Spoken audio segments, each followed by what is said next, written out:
Yeah. All right, we're back.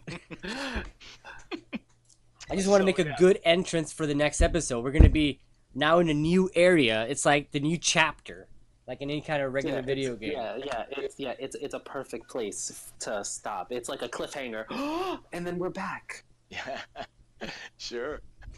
So you do know, at least in terms of your options, that you're north of the city, but there's no real path. Um, that makes it easy, right? So normally you want something that's a little easier to traverse. Otherwise, you're literally going to be trudging for miles through a forest with no actual trails and who knows what in between. And I'm actually trying to do this thing now. Okay. Give me a second here. I'm just want to give you a map, an idea of like where you are on the map. But yeah, so those are your options. To the south would be um, would be the city itself. But you know that to the east you'd have what they call I believe it's called the high road. Might be wrong. My nerd cred might be getting out of here. But yeah, so it's called the high road, and they're basically two roads that are one that follows the coast and one that's sort of further in, that comes from Neverwinter as well, actually from Mirabar, and goes all the way down into Waterdeep. And both Yeah, those. so essentially it's either go south directly, which is a straight line, and it could theoretically be faster, but it's like more wildernessy, or we could go a little bit further out of our way to reach like a huge major like passageway Yeah. and get there like normally. It would just take longer. Yep. And so in that image that you'll see where you are is what would be called here the Crypt Guard.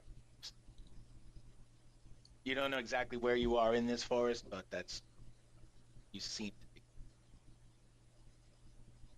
Um well, I think that we have enough survival. I'm comfortable being here in the woods and being out in the open, and I'm sure that Ralph is. So I just look and I'm like, well, if we just go that way, we should reach Waterdeep. Yeah, it doesn't seem like it'll be all that bad, but it. We should still be on our guard.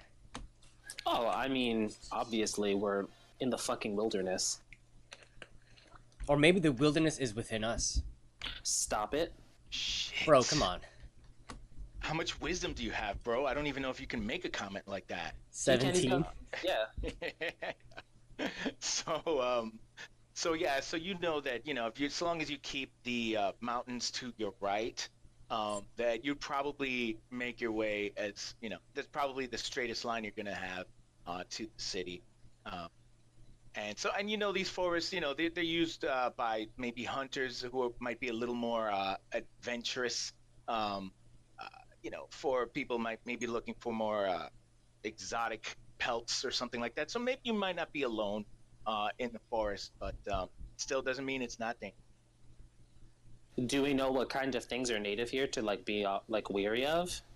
Sure. So you do know that just being part of the Sword Coast region, Waterdeep especially, there are always going to be your standard fare of your regular fauna like deer, stuff like that. Wolves here and there that would hunt those deer, bear. Those are the normal things. There are other more monstrous monsters that aren't quite so natural, especially considering you've been studying a little bit about those things. Um, and so things like maybe some direwolves, maybe panther type, big cats, so to speak, the predators. You also know in terms of humanoids, there are always goblins, and a uh, there have been reports of orcs in the last couple of years, but orcs have always been in the region, and it's the sort of thing that people who travel this region have come to be wary of and just avoid certain well-known tribal settlements. Um, but that's not to say that occasionally you get the occasional highwayman or somebody that might just find opportunity in remote places. All right, so I ask. So we know what the most like common natural enemy would be? In terms of like humanoids, or just like animals? Well, like animals, like you said, like the dire wolves or like panthers or things like that. Sure. So you know that like wolves are just common in the forest. It's sort of the circle of nature. You have your predator, you have your prey, and they normally don't attack people. But dire wolves are a little more rare, and you can't say that dire wolves specifically would be the most common there. You're It's pretty spread out. Like honestly, there's nothing that would be the most common. The most dangerous probably would be the orcs, considering they are more intelligent. There may be hobgoblins, which normally don't exactly hang out with orcs, that much so far. But that's goblins always abound in any place not near the city. There's always some green-skinned monster and his friends waiting to stab at a horse or two. So yeah, I would say maybe the most numerous might be goblins. The most dangerous is probably orcs, or and everything else would just be a fluke. You wouldn't know exactly what could be the most dangerous. I mean, maybe a dragon. Let's hope it's not a dragon. Yeah. Oh, I guess I'm deleting that. Oh, it's only two people, Benny. And that ancient red dragon appears before you. No, all right. So, hey, you don't have to kill it. Just No, let but it it's kill going you. to kill us if we don't. Well, what would actually be even more deadly is being in a forest. Wouldn't it be a green dragon? Absolutely, yeah, green dragon. All right, yeah. So, I guess we just start heading south. All right, cool. I would like for the two of you to make, and we'll keep these at survival checks. And if Peter wants to roll nature, actually, you both can, if you want to roll some nature checks, these will just be more for knowledge. But the survival checks are to see how well you make it through uh, this sort of wooded forest.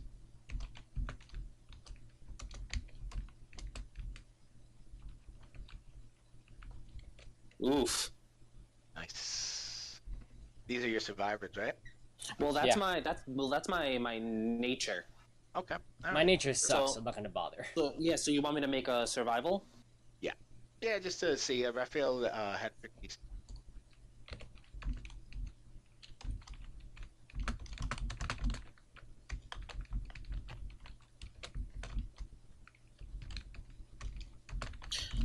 All right. So an 11 for my nature and a 15 for my survival. Okay. So just a real quick side question about your characters. Do any of you have worship? I know probably Ralph does, but do you worship a deity at all? Nope. You have No. to make your peace with them now. No, just kidding. All right, so you don't have like deities or anything. Cool.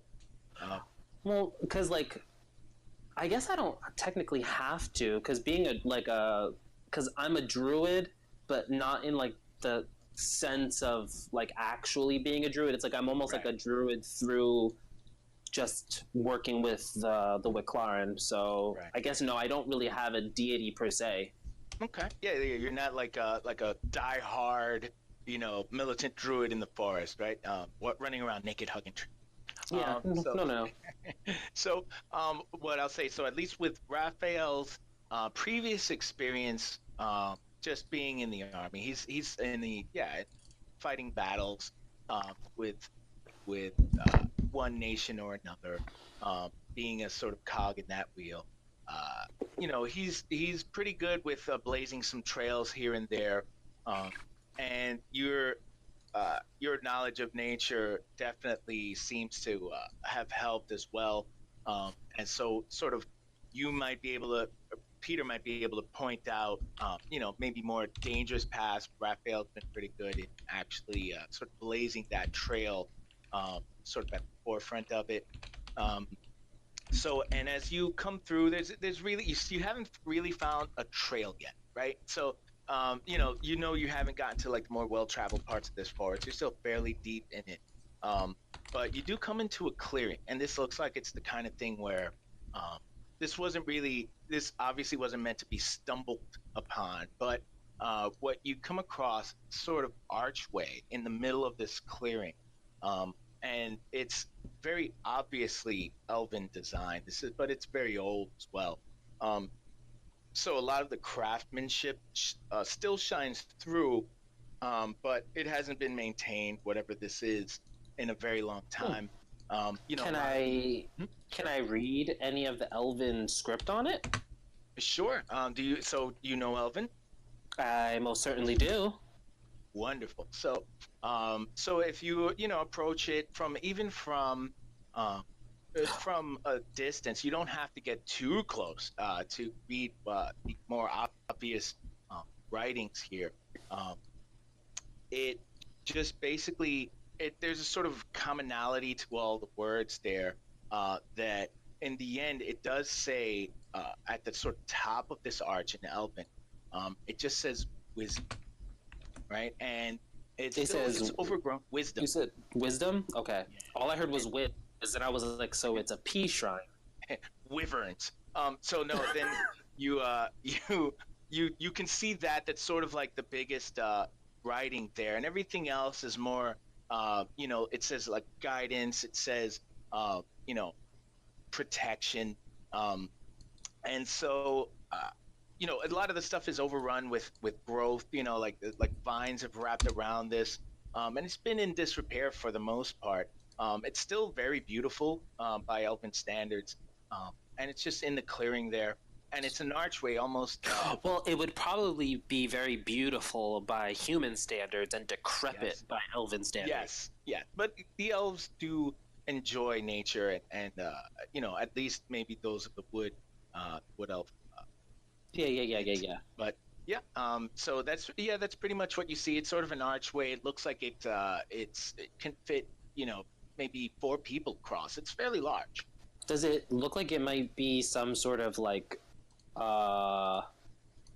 it was made in honor of a deity of some sort? It doesn't seem to have any symbols specifically that you can find, but at least not on the surface, clearly visible.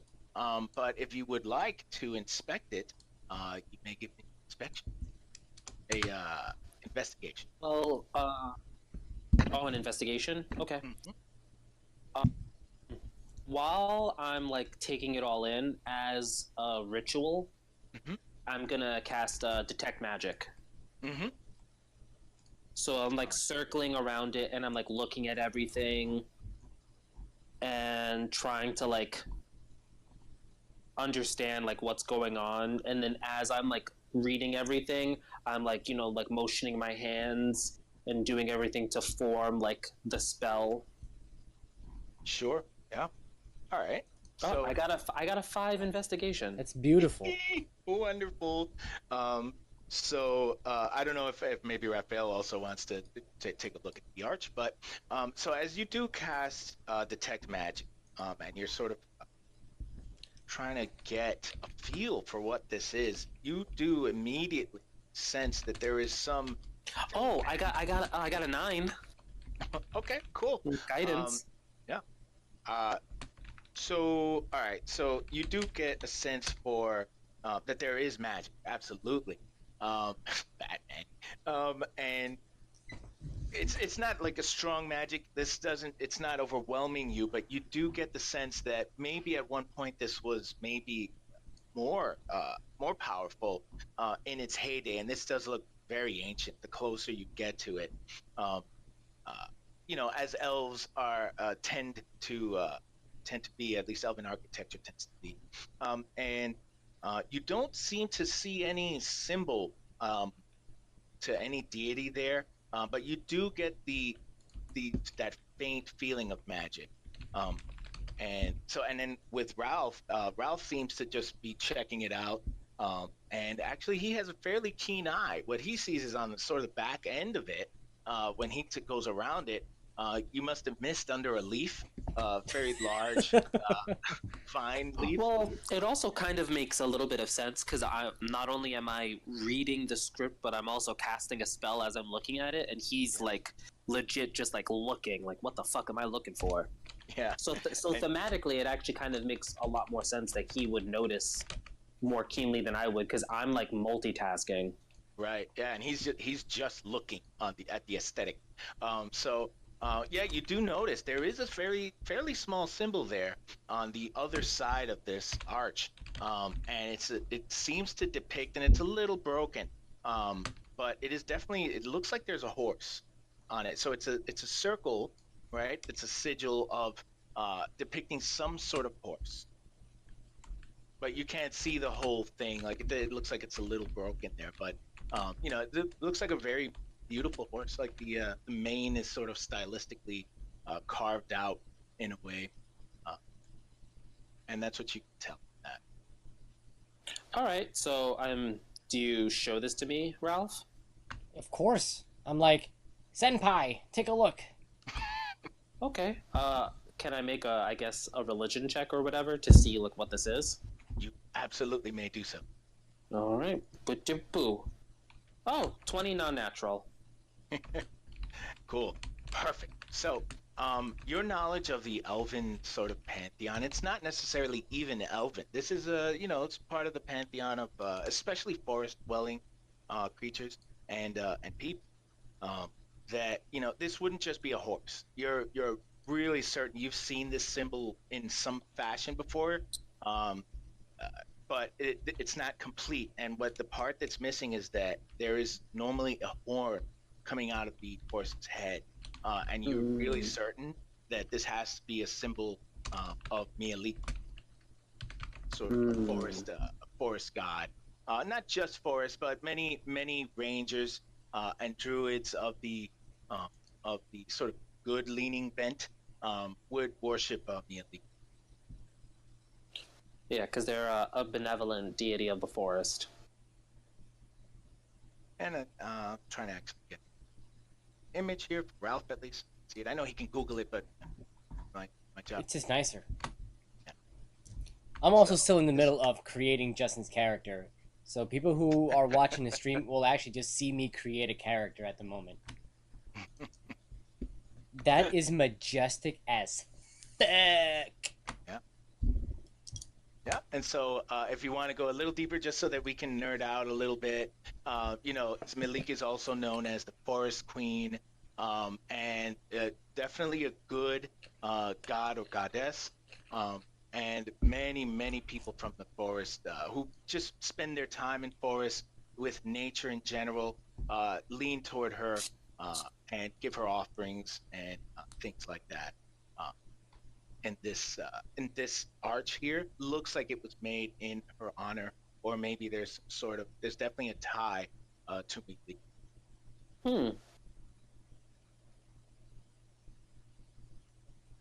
All right. And so and so at that point, like if you want, you have choices. If you shoot an arrow at the arch, turn to page 103. It's one of those kind of games.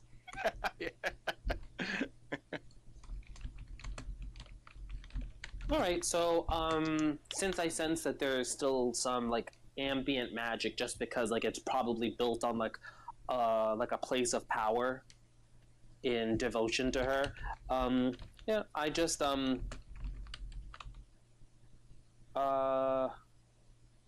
I guess I just are there like plants, like flowers and stuff around? Just mostly the vines. The ground around it seems to be as if the overgrowth is not really it is definitely a clearing here, right? But it's as if the growth was meant to be that way, as if to say eventually all things decay. But it's still sort of well kept, right? So otherwise you'd have like all these like bushes and copses and different things. Okay, so what I'll do is I'll go I'll go over to like a bush, and I'll use Druid craft to make it flower. Oh, okay. Aww. And then as I do that, I'll pluck some of the flowers, and then I just like weave it into like a little, like one of those little like laurels. And I just like lay it at the front of the gate, and I just sort of like say like my thanks in Elvish. Awesome. So as you do that, and the moment you lay the this sort of wreath floral thing in front of the archway, sort of as an offering, um, you you get a sense there begins to sort of like a hum begins to emanate from the archway. And so with that religion check, we'll just keep using that because that's a pretty good religion check anyway. You would know like if an offering was made to this sort of thing or deity, these sort of archways are made to sort of pass through, as if like a rite of passage, let's say, where and maybe an elven priest or cleric or anything really that wished to make an offering to Maliki would then make the offering and pass through the arch as a sort of symbolic gesture that we're passing through, um, you know, sort of the passage of life. Oh, okay. So yeah, so I would definitely like lay that down and then ceremoniously pass through the arch while praising her. Sure. So Raphael, what you would notice, right? So as you pass through, you are overcome. Peter, as you pass through, you're overcome with just sort of like washed over with just good feeling. Like that's the only way to really describe this. You're just sort of elated in a way that sort of like you start to smell. It's like Twilight when she becomes like a vampire. She sees like bees, zooming in, and like you basically for a moment there, right? You're in tune with everything that's around. The smell of the forest is, it sort of overwhelms you, and the trees. Yeah, I just feel like an overwhelming like I'm in perfect harmony with all nature around me. Right. Yeah. A sense of calm washes over you, and Yeah. overall, you feel pretty good. Yeah, it's just like we are all one. Yeah. And so, Ralph, what you see is a boulder crushes Peter, and he's dead. No, so what you see we haven't even started the adventure. Yeah, that would be the most amazing thing. I feel like a oneness, and it's because I'm dead. So yeah, Ralph, you do hear the humming yourself. And as Peter passes through after making the offering, he's definitely got a face of calm and just looks like really like he just maybe hit the best bomb. Like he's totally like at peace. And you hear that humming, and it's almost like a little musical almost as Peter passes through, sort of like that something's happening there when Peter passes. Well, it also makes sense. He would definitely know because he's like a magical fighter. Yeah. So he's also like in tune with like magical energy. So it's not just like foreign. Do you have Arcana? Do you have Arcana, Ralph? I actually do not.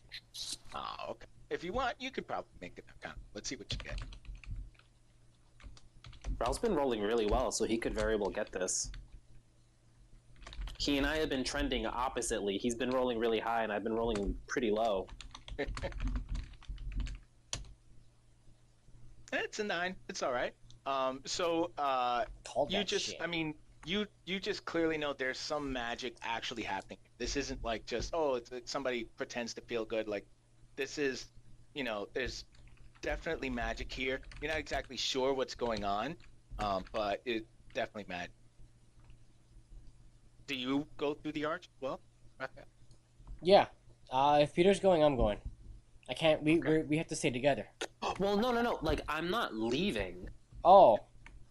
Like it's just like kind of there, and I'm just. It looks like I'm doing something ceremoniously. It's not like I'm like walking away and leaving you all alone. No, yeah, he just passed through it. It's like a sort of like when they go through the wedding thing, and like there's like that little thing. That's it. He's not like racing down a hill. The thing and the thing and the thing. Yeah, the thing. Oh no, I'll just watch as you do it. I'll probably just be amazed because I can't do that crap. Sure. So, and that's pretty much what's around you. There's nothing, the sun still shining through the leaves. I could actually really see Ralph's character while he's waiting, because you already saw that, and I'm checking stuff out, you might actually be making Justin's character sheet in the game, since we already know that D&D characters play D&D. Yeah. And Oh, so, like I just pull out like my tablet and it just start like chiseling away. well, I mean, you do have like fucking pens and paper in Yeah. these worlds. But yeah, because I'm like literally like nerding out, and you were just kind of like, oh, it's a fucking horse. And I'm like, oh man, and I'm explaining this to you, and you're like, oh, It's a okay. fucking horse. Yeah, you're like, it's a horse, and it's like, no, this is one of the great deities of the forest. This is. You're like, yeah, okay, and then you're like leaning like on a tree near the arch, and then you just start writing the character sheet. What would his ideals be? That's Yeah. funny. Yeah. What are his traits? Yeah, you're like really like thinking that. What would his background? What background? I would he picked pick? charlatan for him. Yeah, no, that's perfect. Charlotte. I'm actually almost done with this sheet. I'm just finishing up his last character ability and then picking some mediocre spells because he can't pick spells worth of shit. Well, no, he literally just picks spells that are like boomy spells. Yeah. And the reason why I was like, he has to be a sorcerer is also because Justin liked to play a wizard, but he always acted as if he couldn't change his spells. Yeah, like an idiot. Well, it's just because he wanted to be a wizard, but he really was just better suited to be a sorcerer. And also, if he picked a sorcerer, he would have had more spell slots. Yeah, which he never bothered. Yeah. Well, remember when he was playing the Magus, and I was like, no, you need to just be a wizard, because as soon as he ran out of spell slots, he would just run away, even though he could fight physically. Or that one time that he played the healer and only healed himself. He's so fucking selfish. Yeah, no, yeah, that's why it makes sense that you picked charlatan, because that's literally what he is. But okay, yeah, so I go through the arch, and what happens? So yeah, as you are washing in calm, you're not exactly sure what's going on, but that sort of feeling of being able to sort of zoom in on things almost, right? Like that feeling of being so in tune that you can see things in almost high def. Right? That's sort of what you're feeling. And the feeling doesn't pass. It sort of seems to be with you. Oh. You're not entirely sure how long that's going to be, but that's sort of the feeling you're getting. Okay. Oh, yeah, so I just have like a smile on my face. I feel really good. So after seeing all that, I just look and I'm just like, oh, we can continue. Smells are stronger, sounds are more pure. Sure. So I guess you guys will continue. And you're still going further south. There's, you had to make a few detours around rock outcroppings that are, fairly steep or otherwise impassable. Well, I mean, we can go straight because I can fly us down those. There you go. Yeah, so whenever there's like, oh man, we're going to have to go around because there's like a ravine here, I'm just kind of like, no. And I just like hop on my broom and I'm just like, yeah, come on. And then we just sit on it and then just like glide down. Wee. And that's that. So yeah, we don't actually have to really make any like insane detours. Sure. So that's what you're doing for the most part. You, whenever there's like a really tough obstacle to go over, or even around, Ralph gets on and you're able to actually get the broom to sort of. I don't want to say it groans, but it's a little, it's obviously much faster when you're by yourself on it. But you're able to get out, and just as you're passing through and you land to sort of settle in and get through, you see another outcropping, and it's still again no trail, and you can't really come to find one yet. But I mean, if you go further south enough, you're obviously going to leave the woods. It for a fact. And so as you were walking, I would like for both give me perception checks. To what now? Perception checks. I'm actually eye on this. And in this case, Peter will roll with advantage. And guidance. Oh shit. Let me go to, because I have like my rolls like saved. So Yeah, the in the notepad. Yeah, because it's KH1, right? Yeah. It's KH1. Yeah, 2d6 2d20 KH.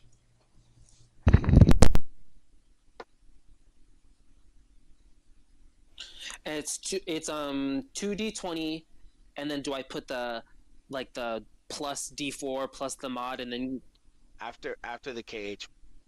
okay.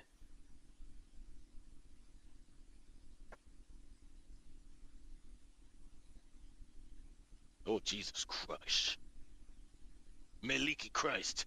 Um Wait, what is what is Oh that? wait. He said I roll with advantage, not you, Ralph. Yeah, you don't. Yeah. You get a 17, Ralph. You stick with that, all right? Ha! All right. That's hilarious. I Two literally nines. rolled Wonderful. yeah 2 9s. Yeah, so 25.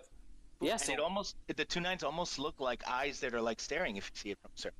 Anyway, um, so yeah. yeah, so as you guys are sort of still trying to get through this No, no, no, no. He rolled two Wow. d20s. Oh yeah. So you're doing his keep, but he still rolled a 9 plus 6 plus 1, right? So that's 15 plus 16, right? Yeah. Next time, put the KH1 after the D20 The 20. instead. Oh, so should I just do that? Like how I did it up there. Yeah. Oh, okay. Yeah, because So the keep highest one goes for the one that's that you're rolling it for specifically. okay.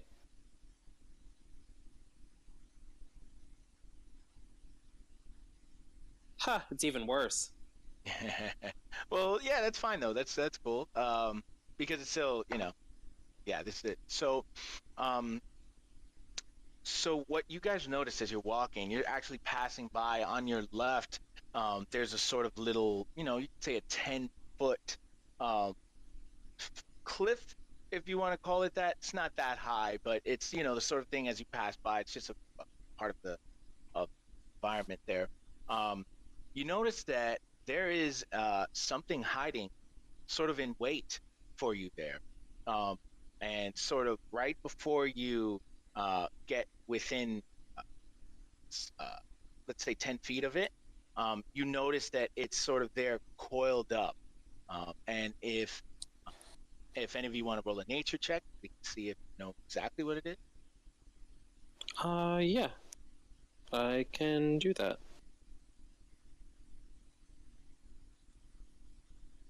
Sure. Right, yep, that.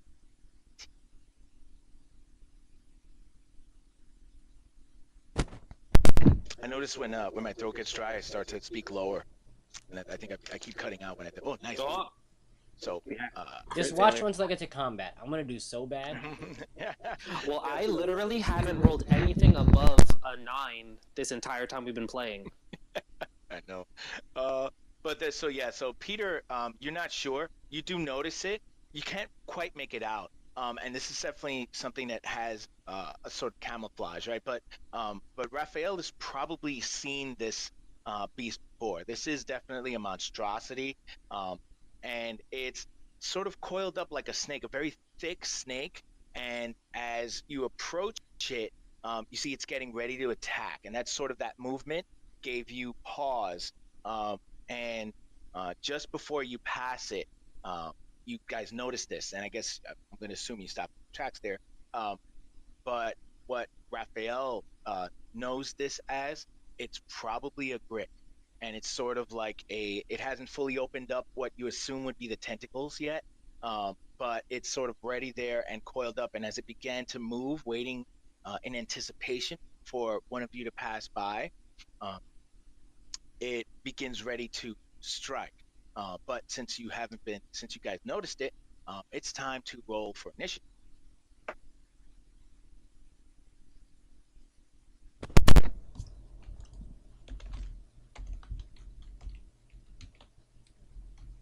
Hmm, 6.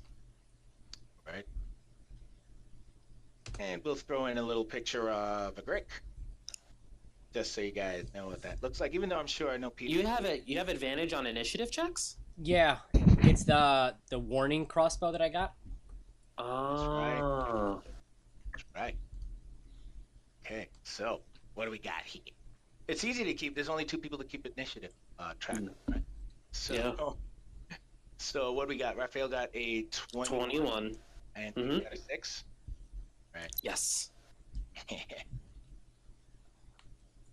So Raphael is definitely going to go first, and Peter will go last, sadly. Um, but since Raphael was the one that sort of noticed what it was, maybe that's why he has. Yeah, no, what's great is all of these roles are making so much sense thematically. Yeah. Well, I don't like being threatened, so I'm obviously going to go pew pew pew pew pew. Yeah, you know this is not an animal that that is normally peaceful and is acting defensively. They tend to hang around near rocks and outcroppings like that because their skin tends to meld a little better with that as camouflage. And you know that it's hunting. It wants to eat something. Pretty hungry, probably. All right, that first volley. Look at that. Jesus, yeah, that hits.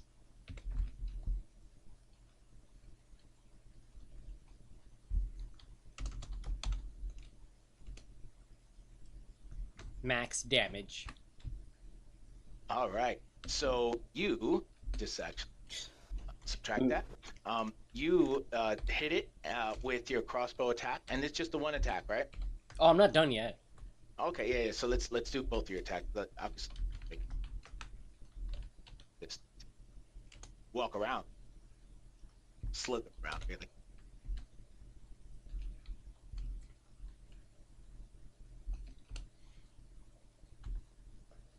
I'm All right, wait, still so- not done yet. All right. So yeah, we'll add up the damage. And this is all just straight up crossbow attacks, right? Like nothing added to it or. Nothing fancy yet. Oh man, Peter, just geez, yeah, all three of those hit. Peter, did Why- you hear in on the other, like I guess on the first one when he missed with advantage on all three attacks? Yeah, why do you have 3 attacks? Crossbow master. What does that mean? I get as a bonus action. I get to attack with my crossbow again. Actually, I get to attack with a light weapon as a bonus action. And since I am 7th yeah, level, I get 2 attacks anyways. Yeah, but do you add your modifier to the off since it's just a bonus attack? Yeah, to all of them. Yeah, Okay. it was. I remember pointing that out as optimizing shitbaggery. But yes, it's. I mean, I remember reading all about these things. It's a ridiculous thing that you can do with the crossbows. But hey, why not? It's Oh this is yeah, no, one of I the was yeah. long-term cap- Oh yeah, no, I was just curious. All right, so what you got? You got an 8, and a 6, right? Or an 8, 6, 8, right? Yeah, So 22? Oh, wow. take it, bitch. Jeez. Wow. And this is So- only with the 15 in my dex. Yeah, wow. All right, give me 1 second real quick. So you do 22 points of damage, right? So as you fire off this quick volley, the Grig is just getting prepared to strike. It doesn't even have a chance for the most part, but you send 3 crossbow bolts right into its what you assume would its face would be, and parts of its body. And this volley is almost enough to kill it outright, but it is still still alive. You don't know how long that's going to be. So is that the end of your turn? Yeah, that's the end of my turn. Like, I'm not gonna do any shenanigans on my first turn. All right, hold on a second. Here. Oh, by the way, remember how I was doing so many extra attacks with the Polar Master guy? Yeah. Yeah. I found a way to break it even more. I can't do it just yet, but if I take Magic Initiate and I pick Eldritch Blast, right? And then I take Warcaster, I get to use Eldritch Blast as my attack of opportunity attack. And since it's a attack, since Eldritch Blast is, depending on the level, you get attacks as opposed to just outright damage, it's extra attacks. Wait, I don't know what that means though. Eldritch Blast, remember, you have to roll for each beam as opposed to getting like the 2d10 or a 3d10 like Yeah, yeah, Fireball yeah. does. So that means I will get extra. I can get like 4 extra attacks. Oh, because each ray. Yeah. So like at a 20th level fighter, if he does that combination, gets like 15 attacks per turn. Yeah, but the thing is that you don't have a good charisma modifier, right? No, but I'm just saying it's an option. Yeah, it's an option, but you would probably do more damage with your weapon than you would with that because yeah, you'd get more attacks, but you'd probably miss. True. I'm just saying the ridiculousness that could happen if I Yeah, like and rolled a because good and because charisma. Warcaster only provokes attack of opportunity within like your range. And I have reach with that. Yeah. No, but I'm just saying it wouldn't even make sense because the main reason for Eldritch Blast is either if you can add your modifier to the damage and the range. But if they're within the range, you might as well just attack because, yeah, you could get an increased possibility of attacks, but you're more than likely going to miss. So it's like, what's the point in being able to attack all the time if you're going to miss, like, most of those? You might as well use your weapon, which you're so much better at. More hitting along with. the lines of like, hold on a second, Like, go that's make a really sandwich cool because my turn is combo, going to take but forever. It just doesn't make sense for your character. I know, only in Peter. the- I know it doesn't make sense. I'm just letting you know something I found out. Jesus Christ. What? I know it doesn't make sense. I'm just letting you know something I found out. Oh no! I'm not saying that it doesn't make sense like for you to do because that's awesome. It's just why would you want to make more attacks that are going to fail more often when you could just make the slightly fewer that are more likely to hit because you have a much better bonus. That's it. Aye. Yeah, but how much damage is what is it, a halberd or whatever you're using? It's Is a that 1d10. or 1d10? Oh, so all right, so it's yeah. It's the same as an Eldritch Blast, but he'd be adding his modifier to the damage with the halberd as opposed to True, not but I adding would it. only get 1 attack with the halberd. Yeah. I will get Yeah, like 3 but- or 4 with the Eldritch Yeah, Blast. no. But that's the thing. Why wouldn't you just take the one attack that you're gonna hit with and you're gonna do damage with, as opposed to having your 3 extra attacks that are most likely gonna miss because you have like not a good modifier and you're not even gonna add a modifier to the damage. It's just whatever you roll. That's the only reason why I was saying like, yeah, it's cool for the extra attacks, but if you don't have the stat to back it up, it's essentially pointless. Right? Oh, wonderful. So, what ends up happening there is if that is your turn, are you gonna move or anything, Ralph? Nah, I don't need to. Well, I'm assuming he moved to go up to it. Oh no, because you have No, a he's- crossbow. oh, Yeah, so yeah, exactly. There you go. So, yeah, his quick sort of reflexes, he fires off 3 bolts before anybody can blink for the most part. And the Grig he just lets out just a scream, and now you see it in full fury, so to speak. The tentacles with the little hooks at the end splay out, and you can see the beak, the saliva spittle coming out as it's screaming, and you hear that echo off into the forest. And it will close the distance right up to you, Ralph. And remember, it was only like about 10 feet away anyway. Yeah. So it closes the distance. It makes an attack. So now it actually does make 2 attacks. But the first attack is a 17. And I remember your AC was an 18, Ralph? A 19, I believe. Yep. 19. Oh, man, worse. So it misses with the first attack, and what happens is it attacks again, knowing that it's trying to, it's just in a fury, trying to get to you. And when it does go, it's trying to wrap a tentacle around you, and it misses. It sort of oversteps, beyond you. And what you can see is that it's in a really bad position and sort of it goes off balance. Seems to have slipped from where it was holding itself up, and for all intents and purposes, it's prone now, right? As prone as a slithering creature can be, but you can tell this is not. Its head is low to the ground, and this is not normally where it would be if it was trying to attack. And so You're saying his head is low to the ground. Is it already bowing to me? if that's how you feel, then yes. But yeah, so it fails critically on the second attack, and it is now Peter's turn. I will take a wisdom saving throw. Okay, so let's see what we got. Does a 16 beat it? Oh, yes. This is a very wise Greek. He's been around. But yeah, so he rolls a 16. And so yeah, what else? Do you move or anything? Yeah, I'll take a few steps back. Like Oh. I'll move back like 10 feet. All right. A retcon real quick because I screwed this up the last time on the when I was running the other monster. Um, the it is very hurt. But you also feel like maybe you could have done even more damage than you should have, or you should have done more damage than maybe you thought happened. Maybe. Perhaps. But that's the idea you get. It looks like it's got pretty tough skin. Um, but so it is now Raphael's turn again. So you're Yeah, saying I'm- he's prone, right? He's basically prone right now. Yeah. Would that give me advantage on attacks? Well, no, it gives you Well- disadvantage on ranged attacks. Yep. Not Unless necessarily you're because I within have 5 crossbow feet. master, which Yeah. doesn't give me disadvantage. On anything? Yeah. Or isn't that just range increments? Let me pull it up for you. One sec. Yeah, On because top of if you are within 5 feet of it, I think you would normally you wouldn't have disadvantage. But it depends now what crossbow master gives.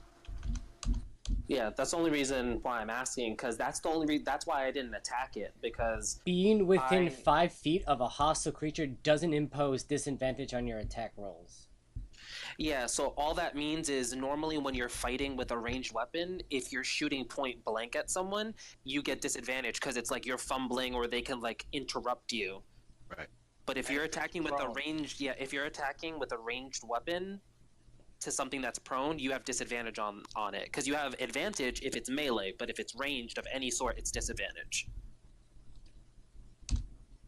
Yeah, and then so crossbow. That's what crossbow master gives, right? Because I know there's just the general rule as well in just ranged alone. Let's say we leave crossbow expert or whatever. It's expert or master. Master.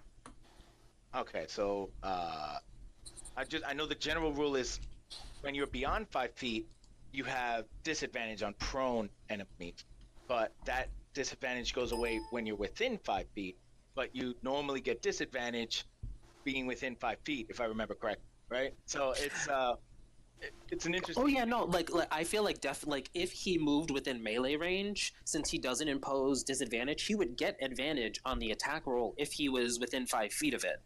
But if he's gonna stay his 10 feet away, where he is, then he would have disadvantage. Yeah, I'm actually looking for a crossbow master. I think you sure it's not expert? Yeah, it's the one with the loading. Oh, sorry. where Yeah, it you're is loading. crossbow expert. I'm Okay, sorry. all right, yeah, I was just making sure there was because I know there's armor master and then there's armor other crap, but like light armor and stuff. But okay, yeah. So being within 5 feet doesn't impose disadvantage. So in this case, yeah, I mean, sure, it's pretty bad off, but sure, you can have advantage. It's not like you're gonna hit with the 3 in a row like last time. What? What did you say? I'm not No, gonna hit. I'm just saying. We've seen what happens when you have advantage on 3 shots in a row. Benny.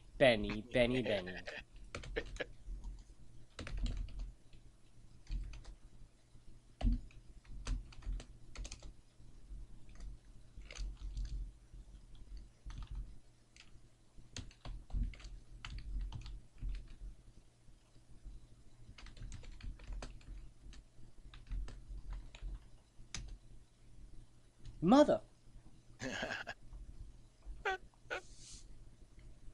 I'm rooting for you to hit it, man. Not hope the other way. Locking on top. Oh, There you we go. go. Otherwise, it would have been a 1. God damn it.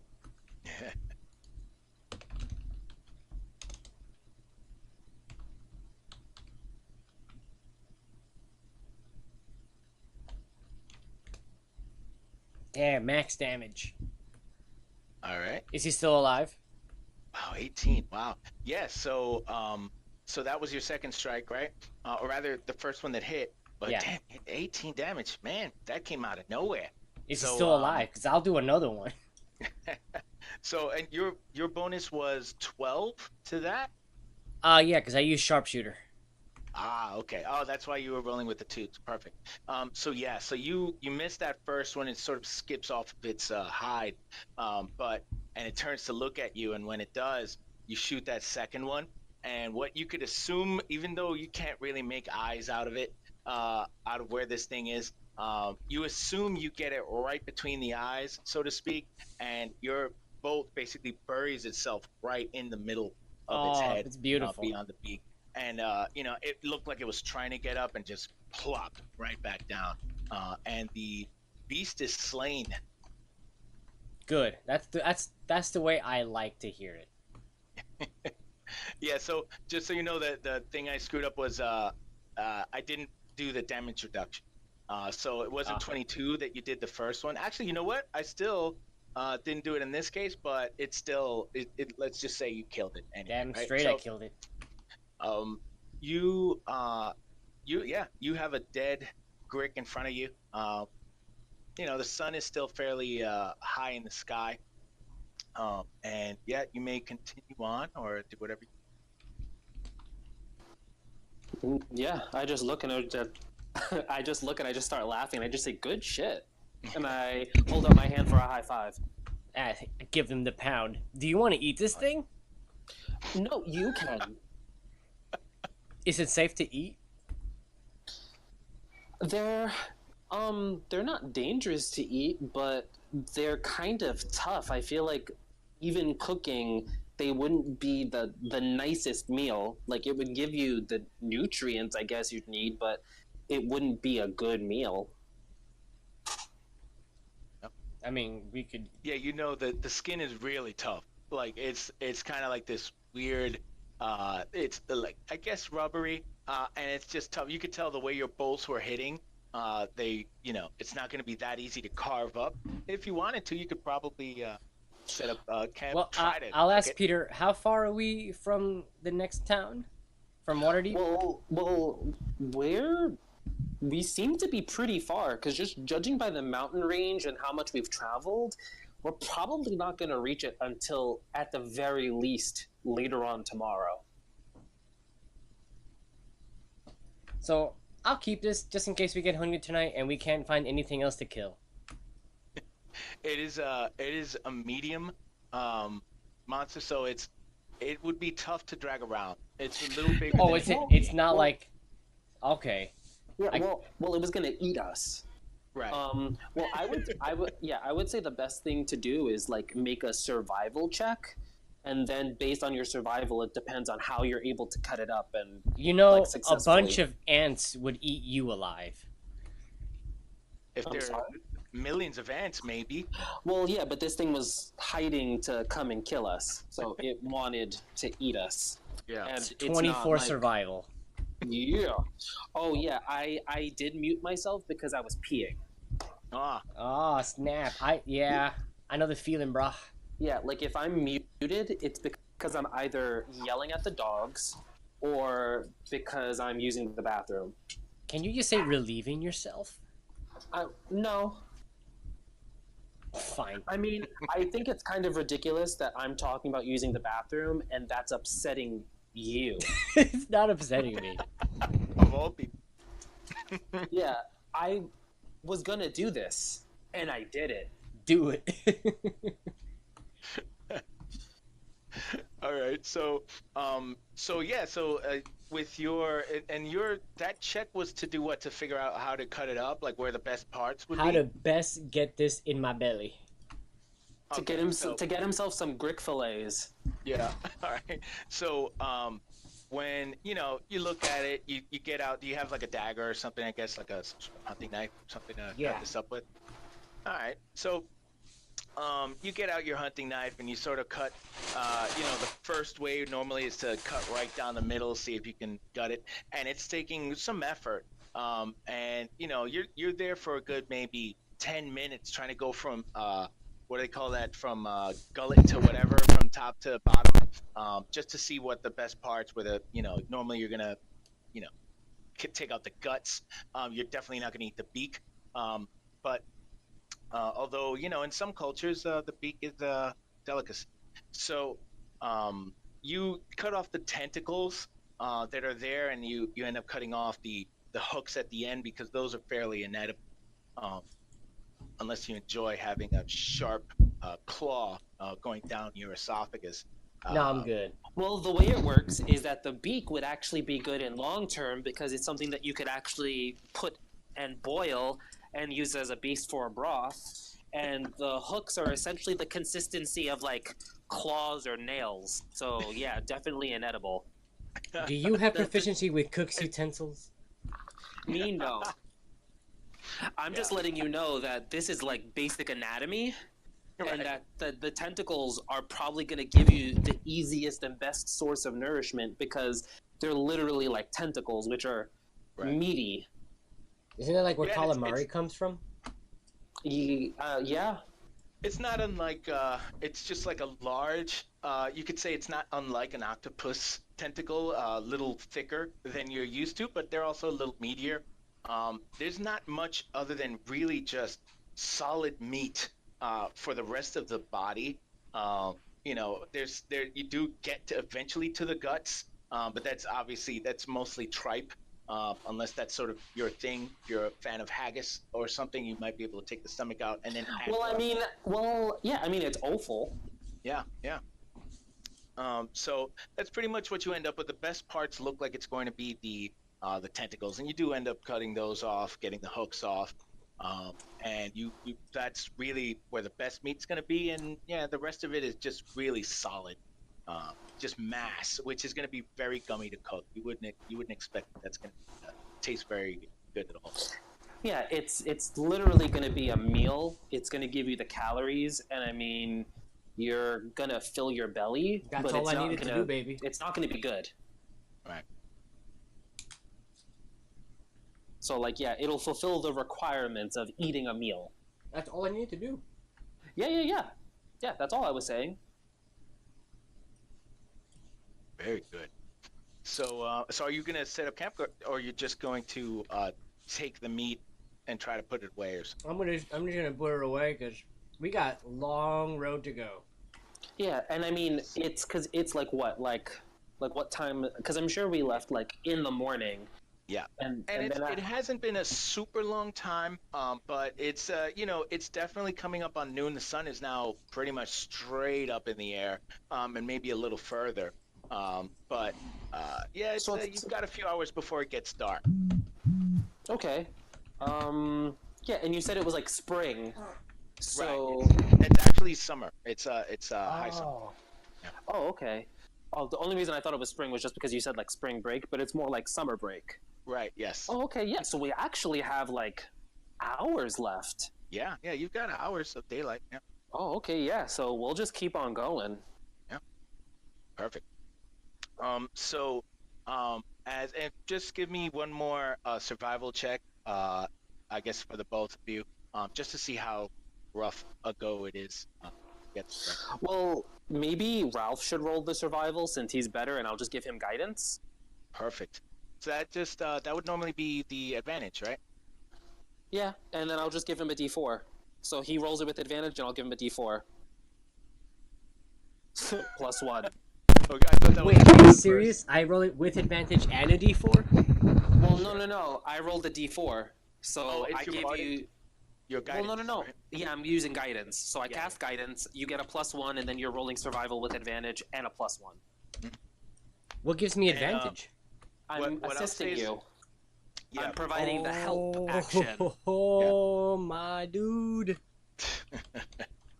He's pumped for that advantage. We'll see what the roll is real quick. So Ralph again is he's using his skills that he was trained in as a soldier to sort of a lot of soldier work. Oh wow, 19, very good. A lot of soldier work. A lot of people don't know this, and maybe Ralph might agree. Real life Ralph. A lot of it is just sort of doing physical labor, mixed with very sharp, short moments of absolute terror. So he's used to Yeah, so he's used to, a lot of this sort of grunt work of actually chopping down leaves and trees and branches and getting places cleared out so that the captain can sort of make his tent and live in the lap of luxury while everybody else sort of sits on a log, eating the tentacle of a grape. That is Um, eerily close to what happens. Yeah. So with that, that skill coupled with um, Peter's sort of sense of things around him, which he still sort of feels, he's able to sort of help Raphael sort of point the way as to which maybe direction he wants to go. And so the trail is blazed fairly well, considering you haven't come across any aside from this Greg. You haven't really come across as many baddies as you expected. And within, you could say within 2 hours that you assume pass, it's now, the sun is clearly on the downward slope, but it's still a lot of daylight left. Um, you come to what you assume is a sort of footpath. This isn't the road yet, but you know that one of these footpaths definitely has to lead toward the town. And in fact, when I say town, take another check here, for you guys, to get an idea.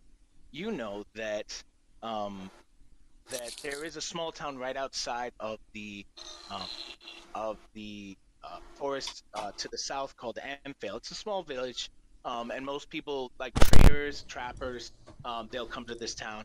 And you know that the paths have to lead towards Amphale, and then eventually right down through Waterdeep. There's a very easy trail after that. So you think you've got maybe another half hour or so before you even get out of the forest, but it's starting to look good now that you see signs of civilization. There is an actual walking trail here that's sort of beaten path. Um, Oh, perfect. and you can, if you wish, you continue, and that it's going not exactly south, but it is going sort of southeast, and you imagine it's going to meander a little bit. Oh yeah, absolutely. So Could you definitely let me doing know that. once we finish getting out of that half-hour part? I'm Yeah. sorry, what'd you say? You said it's gonna take half an hour before we get out. You get the feeling it might just be like another half hour before you at least get out of the forest. Maybe not so much to the city, but at least once you're out of the forest, it's sort of a much clearer path to the town, the village of Amphale. And then after that, it's it's just a quick jaunt down to Waterdeep. I think we should do this. Yeah, Yeah. cool. So as you make your way, there's a lot less hacking and slashing. Most of the stuff is you're just walking through. It might be a stone in your way here and there, but it's all good. Um, Perfect. I would like to know sort of the order that you're going in. I know that's normally a Well, sign. I'm assuming that if it's like a path, like Mhm. we'd be walking next to each other. That's what I thought we would be doing as well. Perfect.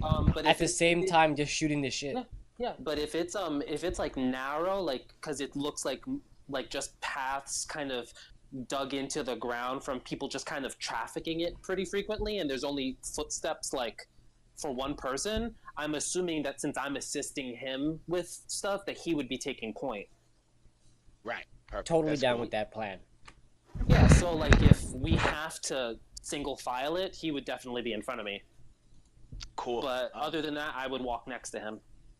No problem. Yeah, and plus I would imagine now that maybe you're a little relaxed. You are, maybe talking here and there, and a lot less pressure in terms of having to survive, knowing that hopefully you will be out of this soon. I would like a perception check from the both of you. Alrighty.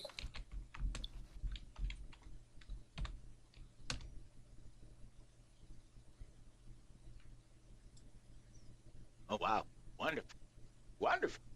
All right.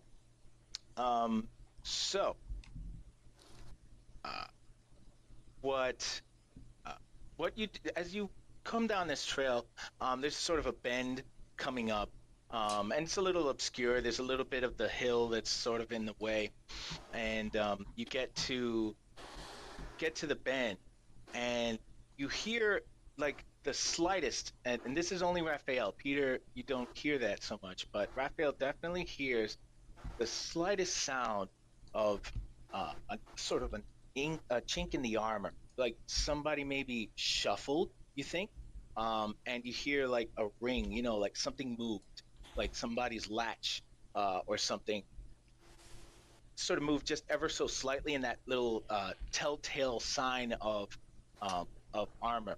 Uh, it sort of strikes in your ear. In fact, actually, no. Peter, you roll with advantage. I keep forgetting. Yeah, so right now you have advantage on. Oh, Yeah.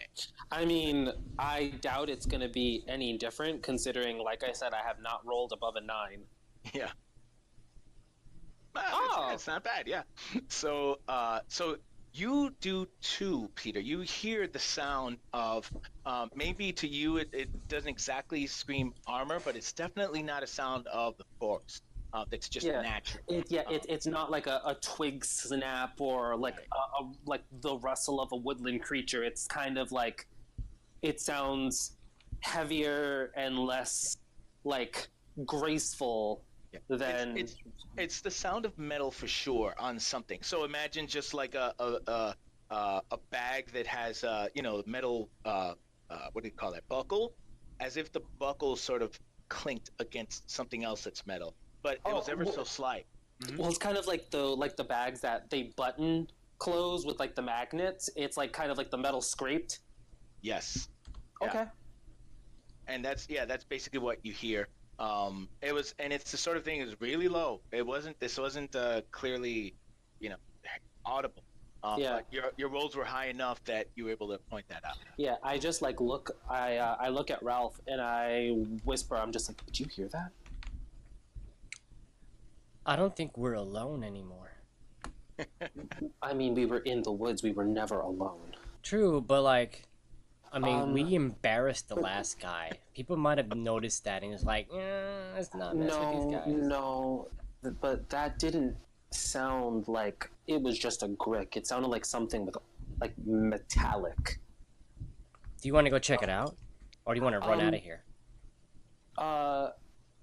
I'm going to take to the sky. Before any of so as you guys are talking, just give me a quick, both of you, perception check again. Do I do advantage? You do, yeah. And this is right as you're talking, right? So, let's say you get to the point where you're saying, it doesn't sound like this or the other thing or whatever. This is right in this moment. I just want to see what happens. 16, okay.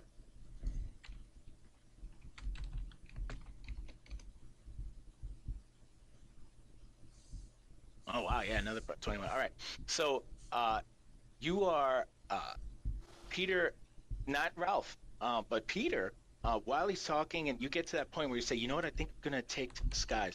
You see in the corner of your vision a shadow on the left, right? So there's a hill to the left, right? This path looks like it was gonna travel to the left, and there's a hill sort of obscuring that. And normally this wouldn't be an issue, but you heard that sound coming from that direction. But what you see, Peter, is a sort of shadow at one of the shrubs on the top of this hill. You can say it's elevated about maybe 5 feet above you. You see a shadow behind this shrub move, and clearly sort of with intent. So you're not sure what it is exactly. It's still obscured by the shrub. It's a thick shrub there, the thicket, so to speak. So I saw like a shape, or I saw a move. You saw movement, and you saw both. You saw a shape and move. There's something moving with intent there, skulking, clearly skulk, trying not to be seen or heard for that. All right. So when I say I think I just immediately just like whip my broom down underneath me and I fly up. Okay, cool. All right, so here's what we'll do. You will fly up, but I would like initiative rolls. I will end the episode here.